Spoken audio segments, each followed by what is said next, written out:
નમસ્કાર. પાટણ જિલ્લાના રાધનપુર તાલુકાના સિનાડ ગામે ચૌધરી સમાજનું મહાસંમેલન યોજાયું, જેમાં મોટી સંખ્યામાં સમાજજનો ઉપસ્થિત રહ્યા.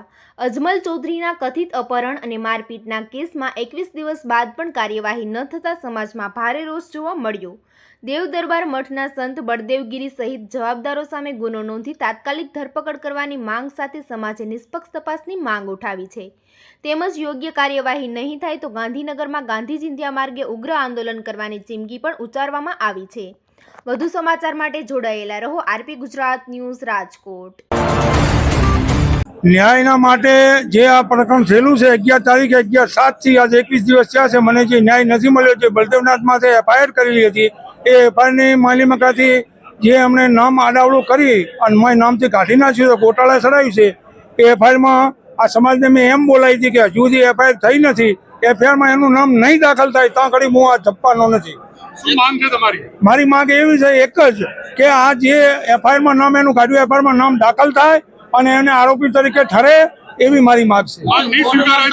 માંગ નહીં સ્વીકારે તો હું અહીંથી ગાંધીનગર જઈશ. આવીને અમે દસ્તાવેજની ચાલન આવી રીતે ફરી ભેગા થઈ અને ગાંધીનગર રહી અને મારો ન્યાય નહીં મળે ત્યાં ઘડી મારી લડત આવી રીતે ચાલુ રહેશે. અમારે મેં નામ પહેલું મુદ્દામાં મોખરે નામ બળદેવનાથનું લખેલું હતું અને એનું નામમાંથી કાઢી નાખવામાં આવ્યું છે, તો એનું નામ ફરી દાખલ થાય અને એને પોલીસ તપાસ કરી અને એને એરેસ્ટ કરી. મારે ના રાજકીય રીતે લક્ષ્ય થાય એવું હું જાણતો નહીં. મારે ખોટી વાત કોઈ નહીં થાય. પોલીસ દ્વારામાં ગમે તે થતું હોય, પોલીસ દ્વારા કર્યું છે એને ગમે તે પોલીસનો ઇશારો હોય. હવે પોલીસમાં ગમે તે રાજકીય દબાણ હશે તો આવું થતું છે, નકશો કેમ ના થાય. ન્યાયનું સંમેલન યોજવાનું કારણ ન્યાય જ છે.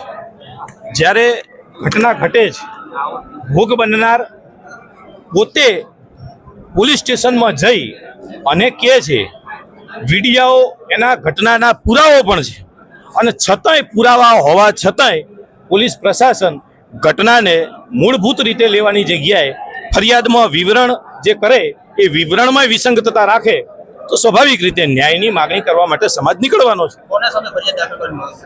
ફરિયાદ જે દાખલ છે એ પોલીસ પ્રશાસને થરા પોલીસે લીધી છે અને એમાં મુખ્ય આરોપી તરીકે કાવતરાના મુખ્ય સૂત્રધાર તરીકે મહંત બળદેવગીરીનું નામ છે અને એમાં પોલીસે એમનું નામ લખ્યું નથી.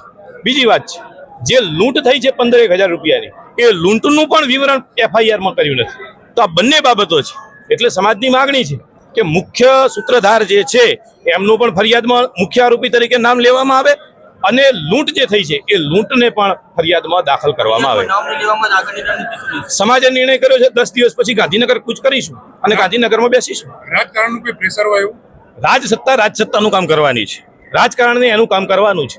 એ એમનું કામ ચાલુ રાખે, જે કરવું હોય કરે.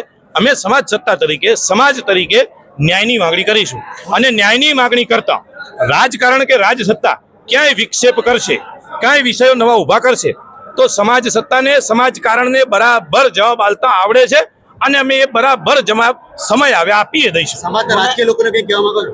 રાજકીય લોકો જે સમાજના છે એમને વિનંતી છે કે ભાઈ આ જે ઘટના ઘટી છે એ ઘટનાને તમે નિષ્પક્ષ રીતે, તટસ્થ રીતે જાણો, સમજો અને જિલ્લા પોલીસ વડાને ભલામણ પણ કરો કે ભાઈ આ ઘટનાની યોગ્ય અને ન્યાયિક તપાસ થાય. આ લોકો ગુનાહિત ઇતિહાસ ધરાવે છે, તેમની સામે પાસા હેઠળ કાર્યવાહી કરવામાં આવશે. આગામી શું વાત છે તમારો? આભાર છે પોલીસનો. પાસા હેઠળ પોલીસે કર્યું તો પોલીસનો આભાર. આવા અસામાજિક તત્વો જાહેરમાં, બજારમાં ખુલ્લેઆમ નીકળે, ધર્મની જગ્યામાં જઈને બેસે તો શું સમાજને સંદેશો આપશે? શું સમાજ વ્યવસ્થાને આપશે? કાલ સવારે મારી તમારી બેન દીકરીઓને આ જ અસામાજિક તત્વો છે, આ જ લુખાઓ છે કે જે બળાત્કાર ગુનાઓ કરે છે, જે પાસાને ટાડાઓ હેઠળ જાય છે, આ જ લુખાઓ છે. તો આમને સમાજ વ્યવસ્થાની અંદર રાખવાનો કોઈ અધિકાર નથી, એમનો કોઈ રાખવાય ન જોઈએ. એટલે પોલીસે જે કર્યું છે એ સારું છે. આજે પૂરા ગુજરાતને ખ્યાલ છે કે છેલ્લા 20 દિવસથી ચૌધરી સમાજની આન બાન અને શાન એવી પાઘડીના ન્યાય માટે આજે મહાપંચાયતો અમે કરી રહ્યા છીએ. આજે એ વઢિયારી પંથક અને જતોડા સમાજના સૌ અમારા અગ્રણીઓ, વડીલો, યુવાનો મોટી સંખ્યામાં અહીંયા હાજર રહ્યા છે.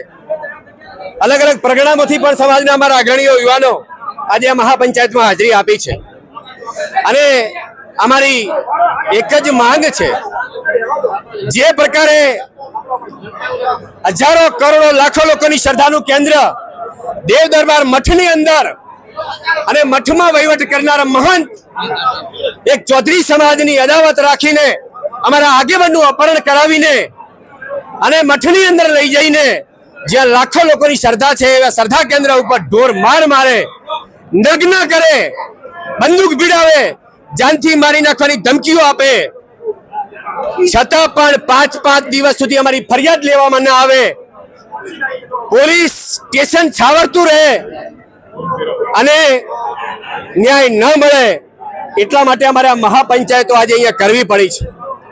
પૂરા ગુજરાતે જોયું છે કે જે ઘટના ઘટી છે વખોડવા લાયક ઘટના છે અને એટલા માટે જે અમારી મૂળ ફરિયાદ હતી અને જે ફરિયાદ પોલીસે દાખલ કરી છે એમાં વિસંગતા ઊભી થઈ અને એટલા માટે અમારે કાયદાકીય રીતે સમાજની રીતે આ લડત લડવાનો અમારે વારો આવ્યો છે. રાજકીય દબાણને કારણે ફરિયાદ કરવાની કોઈ કાર્યવાહી નથી. બિલકુલ જે પ્રકારે થયું છે, પોલીસ કોના દબાણમાં કામ કરી રહી છે, પોલીસ શા માટે કાયદેસરની ફરિયાદ દાખલ ન થાય, મુખ્ય આરોપીનું નામ ન આવે, કોના દબાણમાં કામ કરે છે, આજે હું આપના માધ્યમથી પૂછવા માંગુ છું.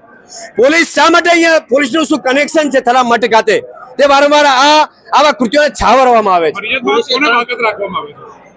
પોલીસ જે મેન અપહરણ કરતા કરાવનાર છે, જે દેવ દરબાર મઠના મહંત છે બળદેવ નાથને પોલીસ છાવરી રહી છે, એમને મદદ કરતી હોય એવું પહેલા તબક્કે ચૌધરી સમાજને અને અન્ય સમાજને 18 આલમને લાગી રહ્યું છે. અત્યારે અમે 10 દિવસનું અલ્ટિમેટમ આપ્યું છે. જો 10 દિવસની અંદર મૂળ આરોપીનું નામ ફરિયાદમાં દાખલ કરવામાં નહીં આવે અને બાકીની 5 માંગણીઓ અમે અહીંયા સંભળાવી છે, એ 5 માંગણીઓ અમારી સંતોષકારક સરકાર કઈ નિવેડો નહીં લાવે તો 10 દિવસ પછી ન છૂટકે અમારે ગાંધીનગર કૂચ ન્યાય માટે કરવી પડશે અને એમાં જે કઈ પણ પરિસ્થિતિ ઊભી થશે એમાં સરકારની પોલીસ તંત્રની જવાબદારી રહેશે. આરોપીઓ ગુનાહિત ઇતિહાસ ધરાવે છે, 3 સામે પાસા હેઠળ કાર્યવાહી કરવામાં છે. અગાઉ એક આરોપી છે, કોઈ પાસા હેઠળ એટલા માટે તો આજે કાયદા ગુજરાતમાં બે ચાલતા હોય એવું લાગી રહ્યું છે. મેં અગાઉ પણ કહ્યું છે કે કોઈ ગ્લાસ ફેંકે અને એને 307 જેવી પોલીસ ગુનાઓ દાખલ કરે, એને 6 મહિના જેલમાં રાખે. જ્યાં આખા ગુજરાતે ઘટના જોઈ છે, 5-5 દિવસ 20-20 દિવસ ન્યાય માંગવો પડે, આમાં 307 જેવી કલમો પણ લગાવવામાં નથી આવી.